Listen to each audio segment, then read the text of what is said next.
ओम नमो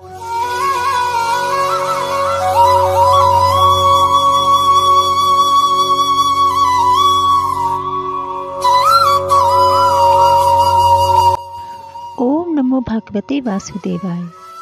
आप सबको जय श्री राधा रमन जी की। स्वागत है आपका अपने YouTube channel Radha Raman BNS में। कार्तिक मास मातम अध्याय 25 और 26 में आपने कथा में वर्णन सुना कि भगवान श्री कृष्ण देवी सत्यभामा को बताते हैं कि माघ, कार्तिक और एकादशी ये तीनों ही हमें अत्यंत प्रिय हैं। भगवान कथा में आगे बताते हुए कहते हैं कि वनस्पतियों में तुलसी, महीनों में कार्तिक, तिथियों में एकादशी और क्षेत्रों में द्वारका धाम हमें बहुत प्रिय है। देवी सत्यभामा को कथा का वर्णन करते हुए बताते हैं कि मनुष्यों के कर्मों के द्वारा उसे कितना पुण्य पाप का अंश प्राप्त होता है। राजा से प्रजा को, पिता से पुत्र को, पति का पत्नी से, गुरु का शिष्यों का पुण्य तथा पाप का छठा भाग पाते हैं। अध्याय 26 में आपने सुना भगवान श्री कृष्ण देवी सत्यभामा को कर्मों से रहित पापी, दुरात्मा, सच और झूठ बोलने वाला, चोरी तथा वेश्या संगम, मद्यपान आदि कर्मों में लिप्त धनेश्वर नामक ब्राह्मण की कथा का वर्णन सुनाया। आगे की कथा का वर्णन कार्तिक मास मातम अध्याय 27 और 28 में श्रवण करते हैं। श्री कृष्ण भगवान जी कहते हैं, इसके पश्चात प्रेत योनि यमराज की आज्ञा से धनेश्वर को नरकों के पास ले जाकर और उसको दिखलाता हुआ कहने लगा। प्रेतपति ने कहा, हे धनेश्वर, अत्यंत भयानक और कराल इन नरकों को देखो, जिसमें पापी गणों को यम के दूत नित्य ही दुख दिया करते हैं। यह तप्त बालुको नामक भयंकर नरक है, जिसमें देह जल जाने के कारण पापी विलाप कर रहे हैं।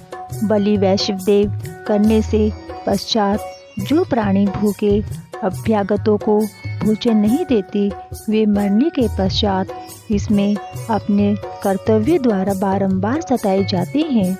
जो प्राणी गुरु, अग्नि, ब्राह्मण, गो, वेद, राजा इनको लात मारते हैं, इनके भी पैर इस गर्म बालू पर जलाए जाते हैं।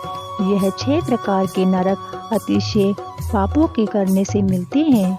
देखो, यह दूसरा अंधक मिश्र नामक नरक है।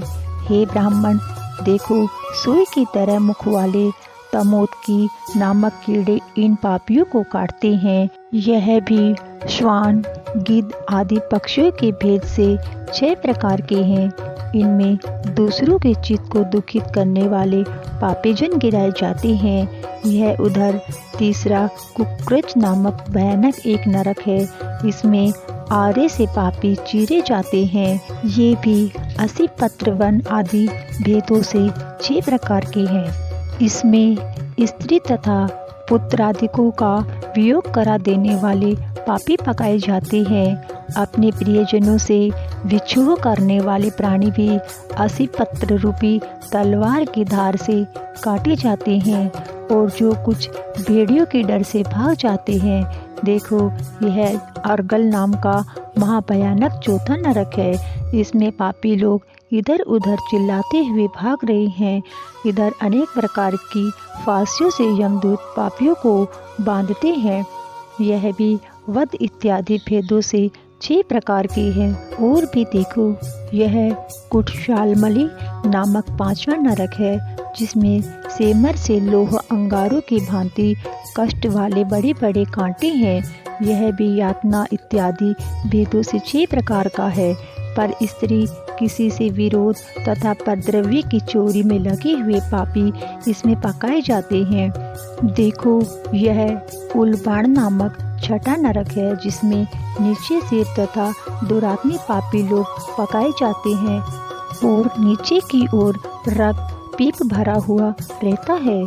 यहाँ भक्षा भक्ष्य के विचारहीन निंदा चुगली करने वाले प्राणियों को मारा जाता है, जिसकी भयानक पीड़ा से ये चिल्ला रहे हैं।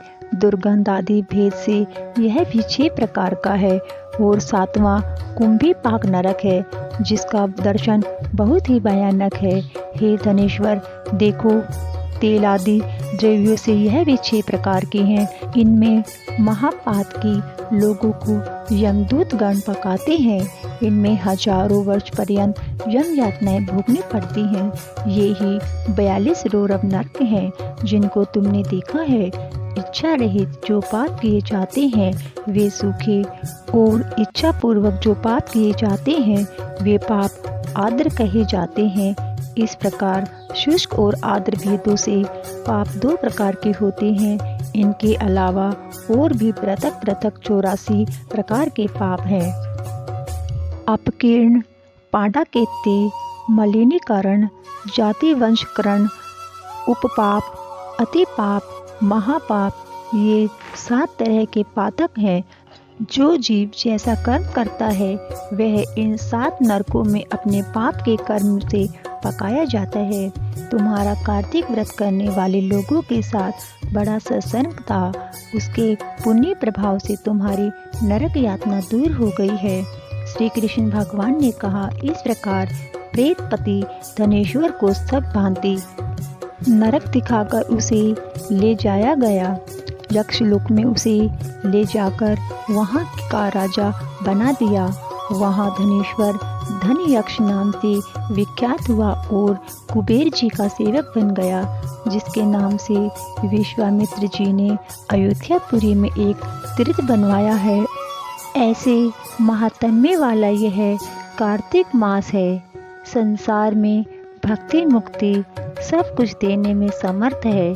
जो इस कार्तिक मास का व्रत करता है तथा करने वाले का दर्शन करता है उसे अवश्य मुक्ति मिलती है। इति श्री कार्तिक मास महत्तम 27वां अध्याय संपूर्ण। ओम नमो भगवते वासुदेवाय। आइए श्रवण करते हैं कार्तिक मास महात्म्य में अध्याय 28वां। श्री सूत जी बोले, इस कथा को श्री कृष्ण जी अपनी अत्यंत प्यारी सत्यभामा को सुनाकर स्वयं संध्या करने के लिए राजभवन में गए।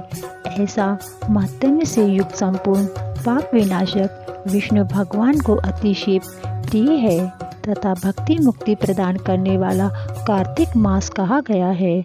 हरि जागरण, प्रातःकाल में स्नान, तुलसी महारानी की पूजा, अंत में उद्यापन तथा कार्तिक में नित्य प्रति दीपदान, ये 5 कार्तिक मास के व्रत में आवश्यक कार्य बताए गए हैं। इन 5 व्रतों को जो कोई प्राणी कार्तिक मास भर करता है वह भक्ति तथा मुक्ति दोनों फलों को प्राप्त करता है। ऋषिगणों ने कहा, भगवान विष्णु का प्रिय, अधिक फल देने वाला, शरीर के रोम रोम को प्रसन्न रखने वाला इतिहास पूर्वक कार्तिक मास का विचित्र महत्व में आपने कहा, मोक्ष की चाह रख करने वाले अथवा भोग के इच्छुक प्राणियों को अपने दुख विनाश के लिए कार्तिक मास का व्रत अवश्य करना चाहिए। जैसा आपने कहा, यदि कार्तिक व्रती किसी संकट के समय फंस गया, किसी भयानक स्थान अथवा जंगल में रहे या रोगी हो जाए तो कार्तिक का व्रत किस प्रकार करें, क्योंकि अतिशय फल देने वाले इस व्रत को किसी प्रकार भी छोड़ना नहीं चाहिए।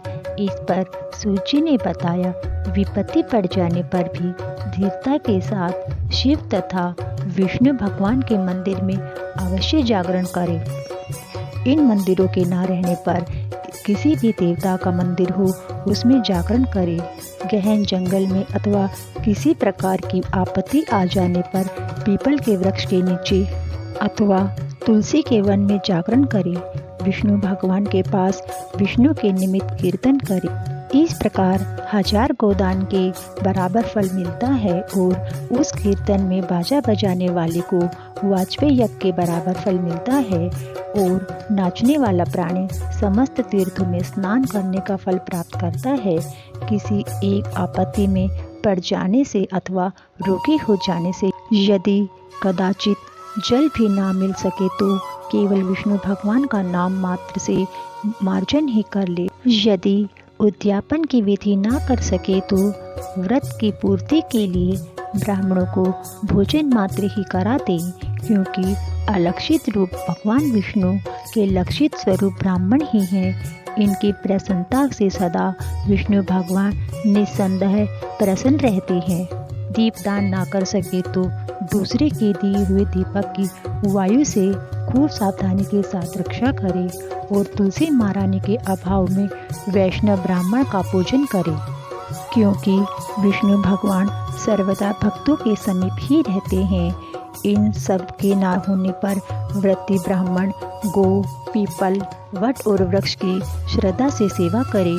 शौनकादि ऋषि ने कहा, आपने गो तथा ब्राह्मण के सदृश पीपल और वट वृक्ष को ही क्यों बताया?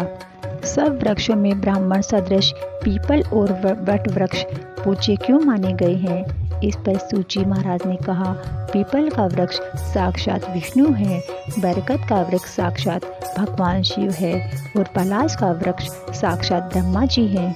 इनके पूजन, सेवा तथा दर्शन से सब प्रकार के पाप नाश हो जाते हैं। ऋषिगण ने कहने लगे, हे धर्मज्ञ, हम लोगों को इसमें शंका है कि ब्रह्मा, विष्णु तथा महेश जी वृक्ष रूप क्यों हुए? आप कृपा करके कहिए। इस पर सूची ने कहा कि प्राचीन काल में किसी समय श्री महादेव तथा पार्वती जी किसी एकांत स्थान में भोग विलास कर रहे थे। उसी समय उनके विषय भोग में विघ्न करने के लिए ब्राह्मण का स्वरूप धारण कर अग्नि वहां पर गए। भोग विलास के आनंद का नाश हो जाने के कारण क्रोध से कांपती हुई पार्वती ने समस्त देवताओं को श्राप दिया। पार्वती ने कहा, हे देवताओं, विषय भोग को कीट पतंग आदि भी जानते हैं, उसमें आप लोगों ने देवता होकर विघ्न किया है। आप सब लोग वृक्ष हो जावें। इस पर सूची ने कहा, इस प्रकार क्रोधित पार्वती के श्राप से सब देवता वृक्ष हो गए। इस कारण विष्णु भगवान तथा शिव जी दोनों पीपल और वट वृक्ष हो गए। विष्णु का शनिदेव के साथ योग होने के कारण शनिवार के दिन ही पीपल के वृक्ष का स्पर्श करना चाहिए। इति श्री कार्तिक मास अध्याय 28 संपूर्ण। ओम नमो भगवते वासुदेवाय। बंधुओं, आपसे अनुरोध है, यदि आप हमारे चैनल पर नए हैं तो हमारे चैनल राधा रमन VNS को सब्सक्राइब जरूर कीजिए, ताकि हमारे चैनल के माध्यम से आने वाली व्रत कथा, त्योहारों की जानकारी आपको समय से मिल सके। वीडियो अच्छी लगे तो वीडियो को लाइक व शेयर जरूर करें। आप सबको जय श्री राधा रमन जी की धन्यवाद।